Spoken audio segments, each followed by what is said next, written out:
I want to teach men the sense of their existence, which is the Übermensch, the lightning out of the dark cloud. The Übermensch, the domain of philosophers, revolutionaries, and edgy teenagers. This has got to be one of Nietzsche's most famous ideas, but perhaps also his most misunderstood one. The Übermensch is often characterized as just a very strong guy, or a kind of alpha type who sits at the top of our current societal hierarchy. But, as we will see, these descriptions of the Übermensch are at best incomplete and at worst deeply misleading. The truth is that Nietzsche had far, far greater plans for what he saw was the next evolution of mankind. The Übermensch is a happy, creative, and powerful character whose ultimate aim is to move us from a world of religious values to a strong, original, and joyful philosophy. Here, we'll learn some of the characteristics of the Übermensch that Nietzsche describes, dispel some common myths, and ultimately show just how this radical conception of what humanity can aspire to can help us in our own lives. As always, I encourage you to read Nietzsche for yourself to get your own interpretation of this concept. The key text to bear in mind here is Thus Spake Zarathustra. This video is just my understanding, which will be coloured by my own cognitive biases and will inevitably leave something out. The Übermensch, even more so than most of Nietzsche's philosophy, is described in flowery and poetic language, which makes it open to many different interpretations. It's worth reading Nietzsche for yourself to get your own insights unblemished by my understanding. But first, why should we even think the Übermensch is possible? Well, for that, we need to look into some background on the death of God. 1.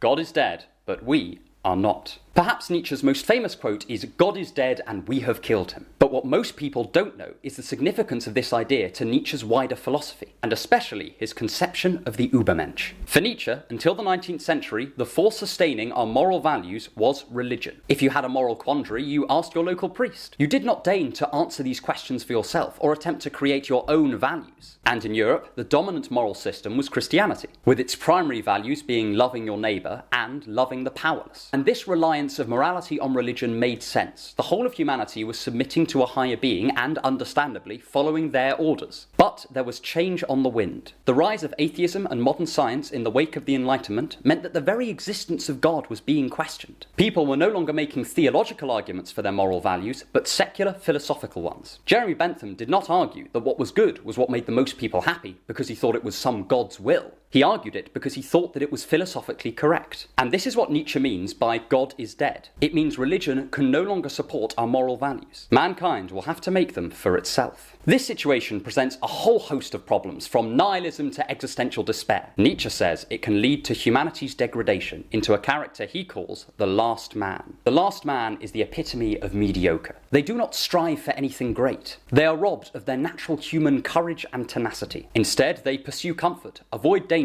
and trudge from day to day in a meaningless existence. They are nihilists who despise action. They find no meaning in their lives, and they let this rob them of their internal drive. They were totally dependent on the existence of a higher being to give them the motivation to do anything. And with that removed, they can't see further than the next day. They hate discomfort, and this traps them in a cycle of mediocrity and despair. Nietzsche views this almost like a doomsday scenario. He thinks it will be the ultimate waste of mankind's potential. For him, there needs to be an alternative.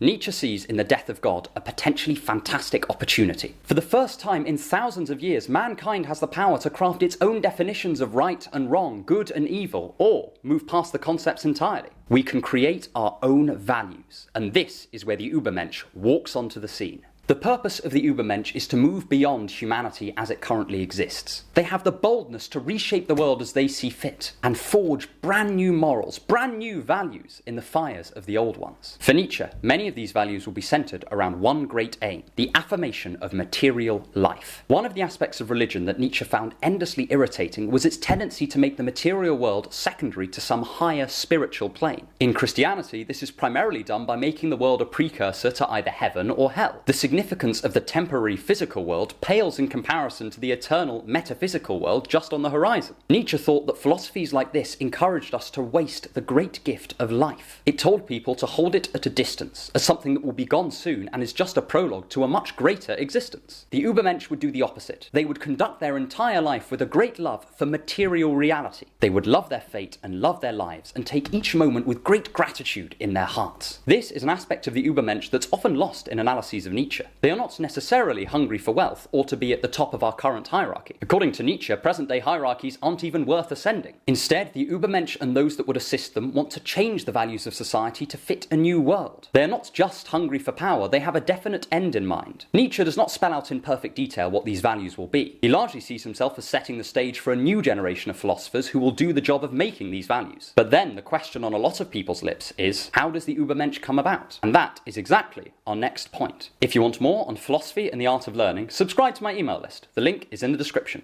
2. The metamorphoses of the Übermensch. The word Übermensch is commonly translated as Superman, and this conjures up a whole host of images in our head, some of which are deeply misleading, and some of which I probably used on my thumbnail. The characteristic most people emphasize is strength, and Nietzsche definitely thought the Übermensch must be strong. But it is not just a matter of strength, it is also important what somebody does with that strength. There were plenty of strong people in Nietzsche's age, but he said the Übermensch did not yet exist. So what else is needed in the recipe for this next evolution of humanity? In Thus Spake Zarathustra, Nietzsche says the transformation from man to Übermensch comes in 3 stages. He calls the first stage the camel. This is probably what most people think of when they conceive of the Übermensch. The camel is strong enough to bear all the challenges of the world. They are powerful in the most straightforward sense of the word. They seek out the hardest things to do and then do them, all in the name of overcoming obstacles, developing their strength and rejoicing in their own power. They're like the David Goggins of 19th century philosophy. But importantly, the camel is not yet challenging our value system. As far as they're concerned, our current values might be absolutely correct. They have strength, but they don't yet have creativity. They seek to conquer the world, but they don't yet seek to change it. They want to be at the top of the current tree, but they have no desire to cut it down and start anew. The second stage is where the purpose of Nietzsche's Übermensch comes a little bit more into focus. He calls this stage the lion. And it is where the power that the fledgling Übermensch has gained comes into full force. In Nietzsche's words, the lion replaces thou shalt with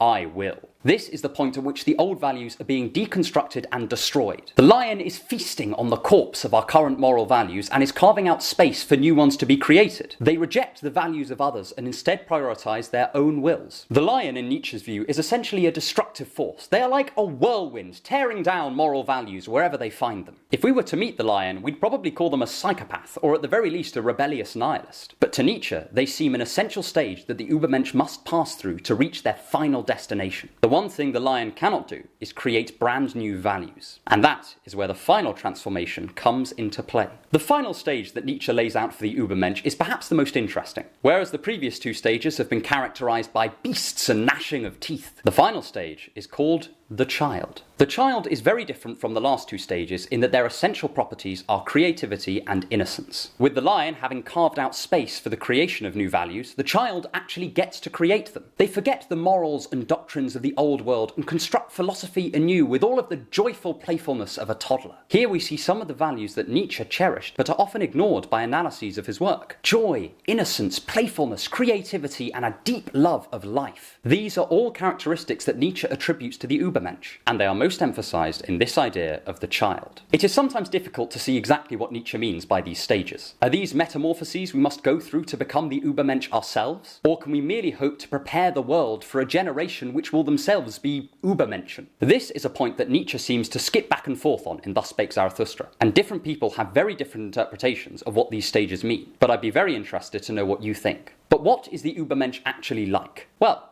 I'm glad you asked. 3. The characteristics of the Übermensch. One of the things that makes the Übermensch so difficult to talk about is the way Nietzsche presents them as a mishmash of different qualities. Sometimes these qualities contradict, sometimes they align. Sometimes it is not clear whether Nietzsche is talking about the Übermensch themselves or some other form of higher being. All this means it's a struggle to get a clear picture of the Übermensch's qualities without obscuring what Nietzsche actually said, which is rich in meaning but light on specificity. And this is almost certainly by design. Throughout Nietzsche's writings, he is constantly talking about how he is merely clearing the way for a different, and possibly better, type of philosopher. His great work, Beyond Good and Evil, is subtitled A Prelude to the Philosophy of the Future, and this is reflected in his descriptions of the Übermensch. There is no step-by-step guide on how to become one. Nietzsche is not a philosophical self-help guru. Instead, there are qualities that present a blurry picture of what Nietzsche thought the next evolution of mankind might be. First, as is clear from the previous section, Nietzsche thinks the Übermensch must be powerful. Sometimes he means physical or material strength by this, but just as often he means spiritual toughness. This power is not simply for its own sake though. It is so the Übermensch has the tenacity and the drive to tear down the values of the old world. Attempting to destroy the dominant moral system of Europe is no small feat, and it's fair to say that there will be some backlash. So to be fit for this grand task, the Übermensch must be able to bear all this torment. They must hold fast in the face of pressure from others and carve out a new path for themselves and all humanity. Their power extends to overcoming themselves and seizing control of their own will, so that it will not deviate from their intended path. Next, there is an inherently rebellious nature to the Übermensch. They reject the dominant moral system and its teachings, so it's hardly surprising that they have a bit of a problem with authority. This manifests most readily as refusing to submit their will to others. They do not bow to the authority of a church or state and recognize no higher power than their own will.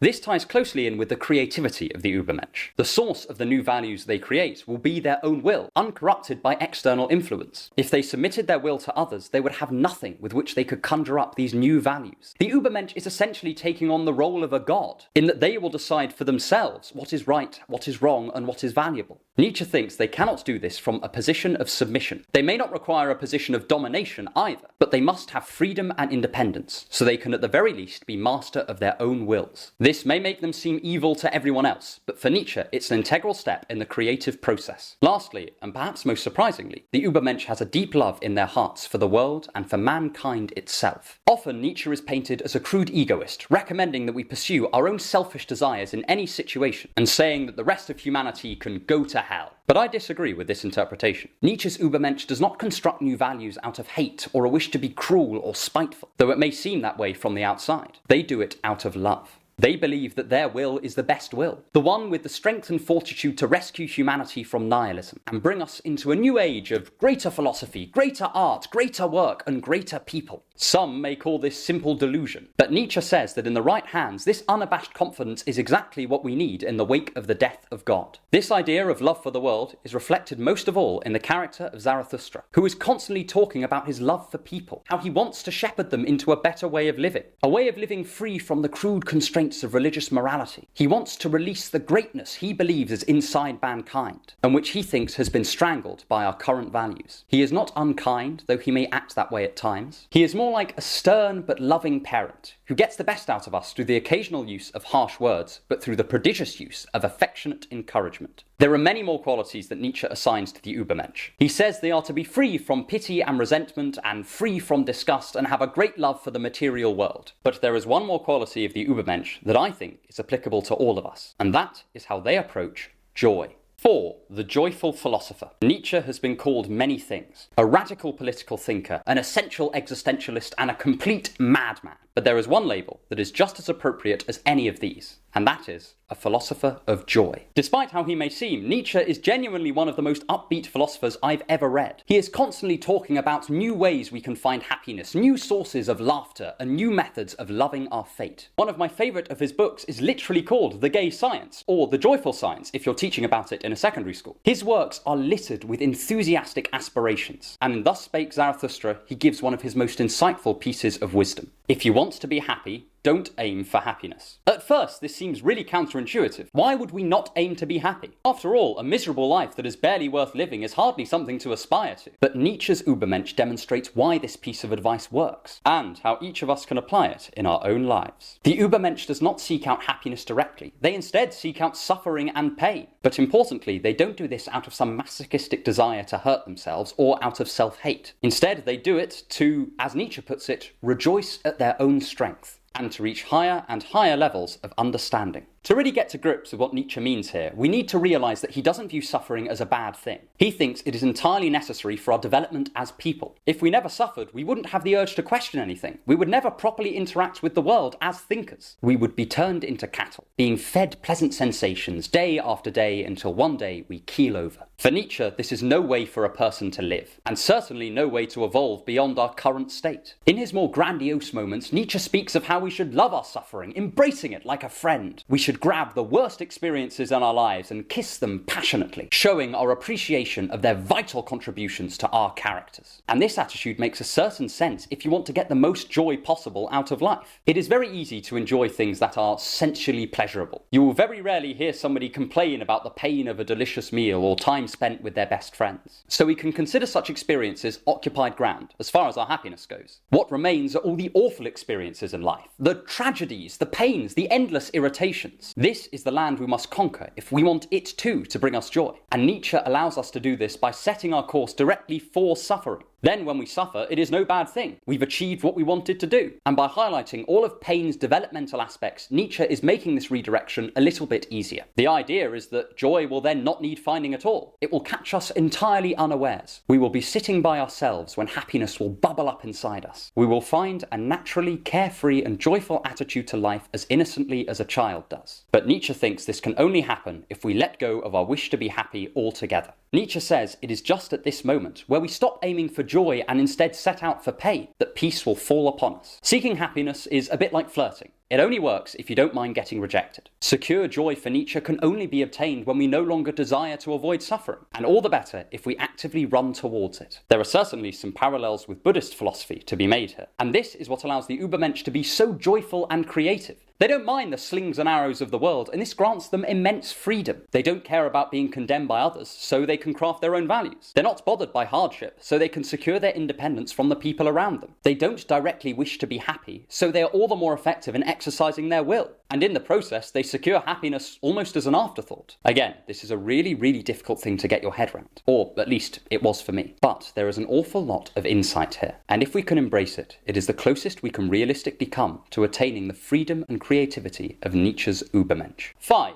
What next? Sometimes reading Nietzsche is like consulting a very wise but ever so slightly imprecise oracle. There is definite wisdom in here, but sometimes it's hard to bring out specific recommendations. But here are some key takeaways I think we can gain from Nietzsche's concept of the Übermensch. The first is simply his warning about the last man. This pitiful figure who shies away from challenge and seeks only comfort, who lives day to day and never strives for anything greater, who becomes a sluggish nihilist. Nietzsche identifies that we're in danger of becoming such creatures if we're not careful. In situations where meaning is hard to come by but comfort abounds, it is easy to give over to a form of subtle misery, where each day is pleasant but our lives as a whole seem deeply unfulfilling, where we eat donuts with a frown on our face and chase whatever will give us our next fix of pleasure before we retire back into our soft despair. Nietzsche warns us to avoid becoming this person at all costs. Secondly, his idea of the Übermensch overcoming themselves is not limited to those with grand designs on reshaping our moral values. We might apply this idea of dominating ourselves to gaining back our self-respect and wrenching control of our lives. We might use it to push our limits and force ourselves to strive for greatness in whatever way best suits us. It encourages us to grasp our minds with both hands and gain power over the one thing we always have access to: